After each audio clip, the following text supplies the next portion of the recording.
દિવ્ય રામ યાત્રાનું આયોજન કરવામાં આવ્યું છે। ચોથા વર્ષે ભવ્ય રામ યાત્રાની ઉજવણીનું આયોજન કરવામાં આવ્યું છે। ગોત્રી વિસ્તારમાંથી ભવ્ય દિવ્ય રામ યાત્રા નીકળશે। ભાયલી રામ મંદિરથી નીકળી ગોત્રી પારેશ્વર મંદિરે દિવ્ય રામ યાત્રાની પૂર્ણાહુતિ થશે। રૂટ પર અલગ અલગ જગ્યા પર સ્વાગત વિધિ કરવામાં આવશે।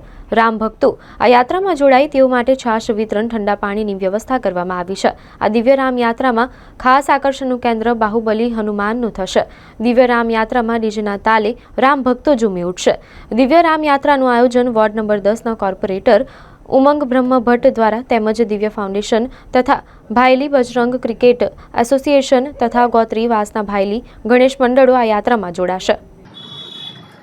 ખૂબ પવિત્ર અને ખૂબ મંગલકારી છે। આજે પ્રભુ શ્રી રામનો જન્મદિન છે। આજે સમગ્ર ભારત ને વિશ્વને આમ કહીએ તો ત્રિલોકની અંદર પ્રભુ શ્રી રામનો જન્મોત્સવ ઉજવાતો હોય છે। સાથે સાથે ભગવાન સ્વામિનારાયણ એમનો પણ આજે જન્મદિન છે અને સોને મેં સુહાગા જેવી વાત છે કે બંને ભગવાનના જ્યારે જન્મદિવસ છે ત્યારે ભારતીય જનતા પાર્ટીનો સ્થાપના દિવસ પણ આજે છે। એટલે કહેવાય કે આજનો દિવસ એ ત્રિવેણી સંગમનો દિવસ છે। એટલે સૌ કાર્યકર્તાઓને, સૌ રામ ભક્તોને, સૌ સ્વામિનારાયણ ભક્તોને હું મારા અંતરથી, મારા દિલથી સૌને શુભકામનાઓ પાઠવું છું। ભગવાન રામ, ભગવાન સ્વામિનારાયણ સૌની મનોકામનાઓ પૂરી કરે એવી પ્રાર્થના પણ કરું છું। ખાસ કરીને આજે જે દિવ્ય રામ યાત્રા છે જે દર વર્ષની જેમ આજે ચોથા વર્ષે પણ ભાયલીથી ગોત્રી નીકળવાની છે, જેની અંદર ખૂબ મોટી સંખ્યાની અંદર રામ ભક્તો જોડાતા છે।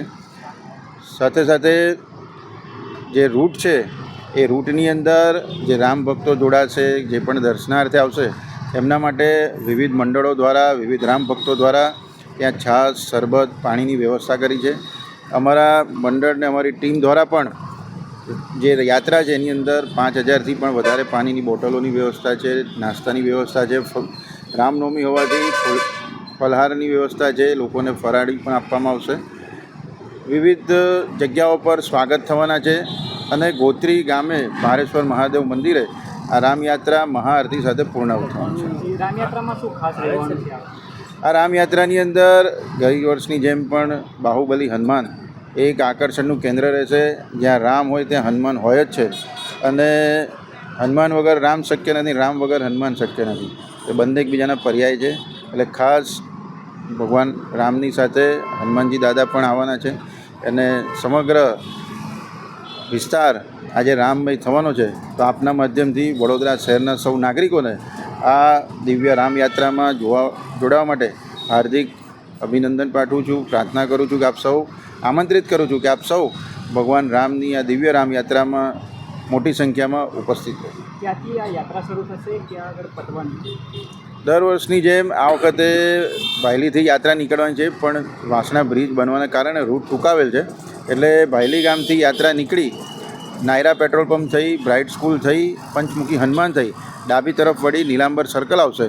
નીલાંબર સર્કલથી યશ કોમ્પ્લેક્સ થઈ ગોત્રી પારેશ્વર મહાદેવ યાત્રા પૂર્ણ થનાર છે। યાત્રામાં શું ખાસ છે કે આગળ કેવી રીતના ભક્તજનોનું મનોરંજન થશે? મેં અગાઉ કીધું એમ કે ભગવાન રામના પરમ ભક્ત હનુમાનજી, બાહુબલી હનુમાન આવવાના છે।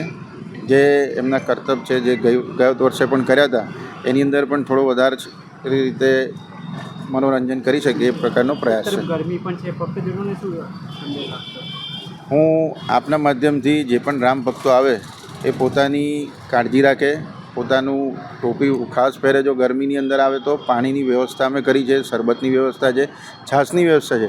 થોડા અંતરે પાણી, છાશ જે પણ આવે એને પીતા રહે, જેથી કરીને ડિહાઇડ્રેટ ના થાય, જેમને ગરમી ના લાગે અને ભગવાન રામની યાત્રામાં સરળતાથી જોડાઈ શકે અને પોતાની ખાસ કાળજી રાખે। એ આપના માધ્યમથી હું દરેક રામ ભક્તોને વિનંતી કરીશ, અપીલ કરીશ।